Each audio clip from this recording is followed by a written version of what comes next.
guys, welcome back to the bunker. Welcome back to another episode of Cooking in Quarantine. Today we're going to go with a recipe that was requested. Thank you, Monty. We are going to be making beef loaf. The reason we're going to be making beef loaf is because if you tuned in last time, you know that reality is broken and time is meaningless. This recipe has the advantage of giving no cooking times whatsoever. We are to take our 1.5 pounds of beef. Here's my 1.5 pounds of beef. A quart of cold water. I have no idea how many milliflagons that is, how many gills it is. I looked it up in a conversion calculator, and apparently a quart is 4 cups, or, hear me out, 3 1/3 imperial cups. And I don't know what that means, but we get to boil the liquid down at the end of it. So this is 4 cups of water that I put in my clean vessel, my clean hands, and we are going to grab a pot, add what is described as the salt. No amount is given. So here's our quart of water. And salt, I'm going to put in 1/2 teaspoon-ish because that seems like an amount of salt that you would put into something like this. Not a really well measured 1/2 teaspoon, but that much salt. And then we are to simmer the beef with the salt until the meat is tender. Will that take an hour? 6 hours? Until next week? I have no idea, but we're going to find out. In goes the beef with my very clean hands. In we go. And while this is simmering, I'm going to make a quick run to the post office. Thank you to all of you who are helping me out with my work at home project. Your cursed objects will be going in the mail today. Anyone else who can help me out with working at home, please, in the comments, request please send a cursed object by mail so that I can help split up some of these cursed collections. In the meantime, let's put our beef on to simmer and see how long that takes. Okay, so that's been an hour and a half, which is way less time than I would have thought. I guess that's why. So we have our beef in water with salt, and let me tell you, an hour and a half of the smell of boiling beef is just not what you want it to be, because there's nothing else in this, so it just kind of stinks. But that's, you know, that's where we are. My surfaces are, of course, all clean, as are my hands, as is my phone. Thank you so much for asking. It's important that we keep everything clean because we have to work together now and flatten that curve, and that is all of us together. Although we recognize that reality is fundamentally broken right now, we can still, each of us, do our own little parts to try and keep things sane. And sometimes the basic amount of control that we can exert is just remembering to wash our own darned hands, people. Flatten the curve. However, not really sure when things started to go hideously wrong. Recognizing that the non-magical community has lots of scientists on it, recognizing that the magical community working hard and waiting patiently, sheltering in place and self-quarantining as required, but just putting it out there.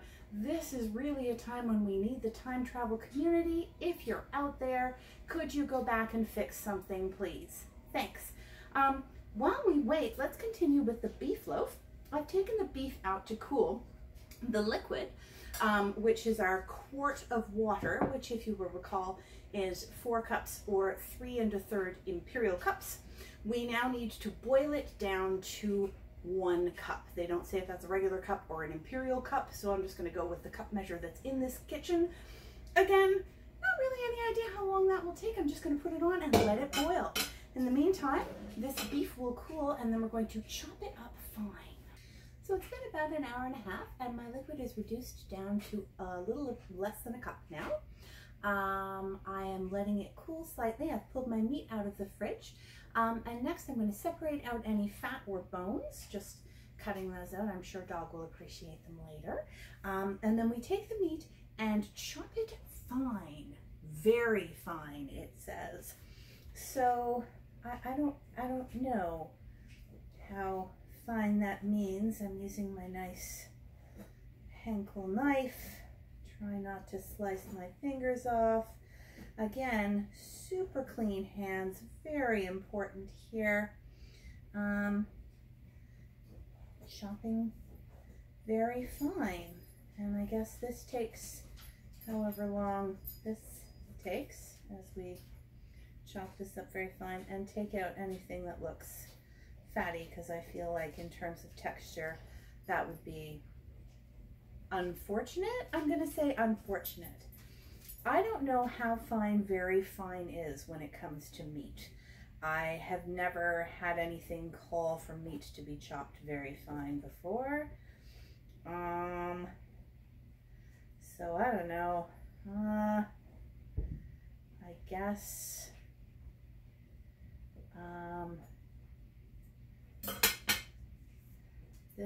this seems very finely chopped to me, and we'll find out what that means.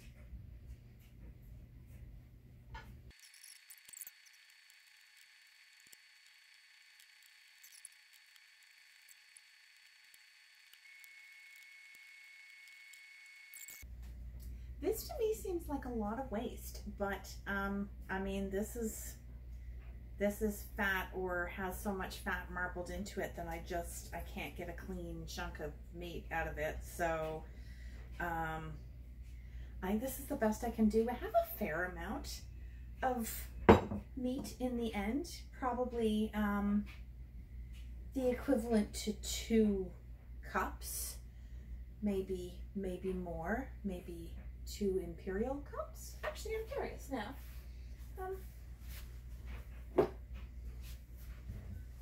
Let's just see. See, about 2 cups of meat I got out of that, which I don't know.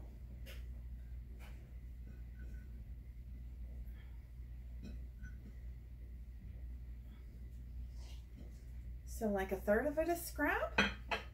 I mean, it did say, it says right in the recipe, remove bones and fat. So there's the assumption that you're going to be losing a certain amount of volume. So I'm just going to go with it because it's that kind of a recipe. How long did it take?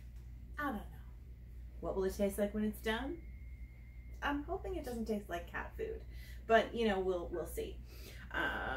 So here's my meat, nicely chopped up.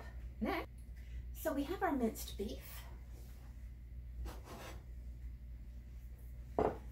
And here is our reduced stuff.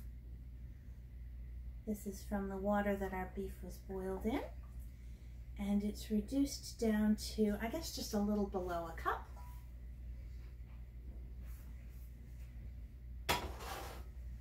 So it says to mix this in with vinegar, sugar, sage, sauce, thyme, salt, and pepper. Okay, so in it goes. And next we're going to add 1 tablespoon of vinegar. This is cider vinegar because I found it covered in dust and thought, well, this looks slightly fancier than the white stuff, so why the heck not? So we need 1 tablespoon of this. Pungent, going with our beef, okay. There's our 1 tablespoon of vinegar. We need 1 teaspoon of sugar. There's the white stuff. Let's just make sure, am I reading this correctly? 1 teaspoon sugar, that's what it says, all right. 1 teaspoon sugar, and with that beef, sure. Next, 1 tablespoon of Worcestershire sauce. There's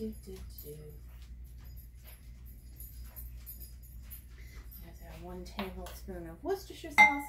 Now here it says 1 teaspoon sage and thyme mixed. does that mean that we take a half a teaspoon of each of these? Or do we take a full teaspoon of each of these and mix them? I am confused by that because when it says to add the things, it says add vinegar, sugar, sage, sauce, thyme, salt, and pepper. So they don't even have them adding together, even though they're listed as being supposed to be mixed. So I'm going to put in a generous half teaspoon of each. That seems like I'm covered both ways. So there is my generous half teaspoon, whoops, of sage. And hopefully we have enough time here. Huh, ironic, isn't it? I feel like the amount of time in this bottle is the amount that I'm going to use. There, I've done it. I'm out of time. So now, we take these things, oh, salt and pepper. How much salt and pepper? Doesn't say. I like pepper. Fresh ground is good. So we'll put in a bunch of pepper. Salt is always good, and this mills very fine, so it seems like a lot, but in fact, it's very fine, so it should distribute nicely. Okay, so now we mix these things together with a straight face, and it smells okay. Well, I mean, it smells like a lot of thyme and sage, right? Like, it looks, I mean, I know what all the ingredients are, so it looks okay. Because I know it's okay beef, and it doesn't have a bunch of fat and gross stuff in it. So, like, if I saw this in a store, I would be deeply suspicious that they were trying to pawn off something gross, but I'm just trying to pawn off something that's very, very slightly freezer burned. Barely at all. So, these are mixed, and now we press this into a buttered mold. Here is my mold. I buttered it previously. Okay, here we go. You see this? Here it is. It's kind of loose. I don't know how to feel about this, but okay. This is what I've made, and I followed the instructions, so how bad can it be? Don't answer that question. It's a rhetorical question. So I'm going to press this into my pan. It's just goes in sort of a shallow layer here, and it looks like this. And now we're gonna put this in the fridge and let it congeal. The instructions actually say, let's be clear on what we're asked to do. Leave to become thoroughly cold. So, thoroughly cold, and I'll see you in a couple hours. Alrighty, well, we've given it 2.5 hours, and here it is. Here's the beef loaf. It still seems to have a worrying amount of liquid kind of moving around in it. Maybe I didn't mince the beef fine enough. I don't know. But at this point, it's late. I'm tired. Let's just cut some of this beef and see how it is. It says that it should be served with tomatoes and lettuce and mayonnaise. So I've done up a nice looking little plate here, and we'll cut a piece of the, oh, it doesn't cut pleasantly. Okay, we're just gonna kind of cut a hunk. Oh, no, it doesn't really serve like a slice. Okay, we'll just, okay, here it is. Maybe I'll let it sit overnight. We'll just, okay. Here we go. Beef loaf.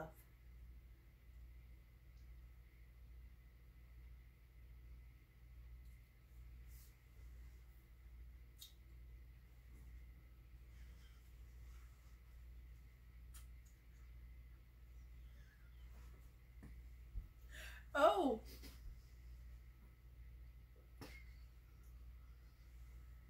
Oh. Oh. It's I'm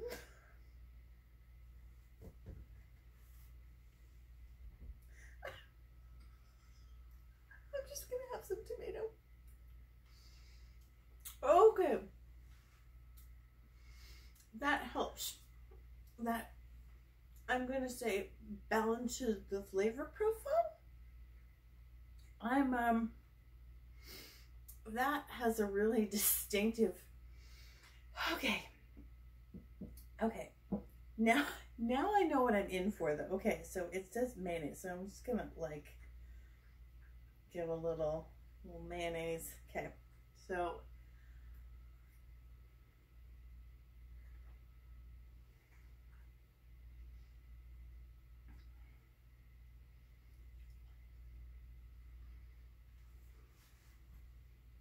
I mean, I guess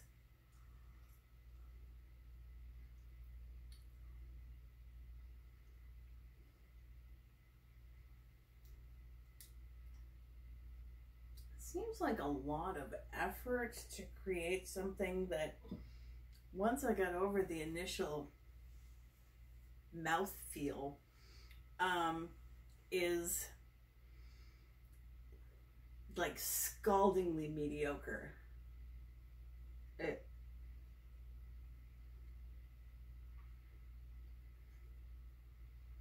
I mean, I've eaten grosser things,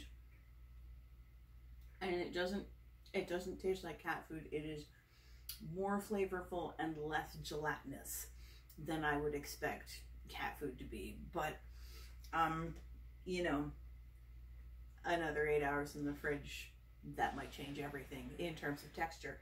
But on that note, we successfully made and consumed, you witnessed it, I consumed the, okay, it really needs something to just, I don't want to say kill the flavor, but also I think that's what I mean. Okay, well, I guess I can endorse this recipe by saying it's no, I don't want to say it's palatable. I successfully made this recipe and consumed some of it. Thank you for joining me on Cooking in Quarantine, where we go quietly mad week after week. Join me next week if there is another week. Yeah. Beef loaf. I made it. I made it so you don't have to.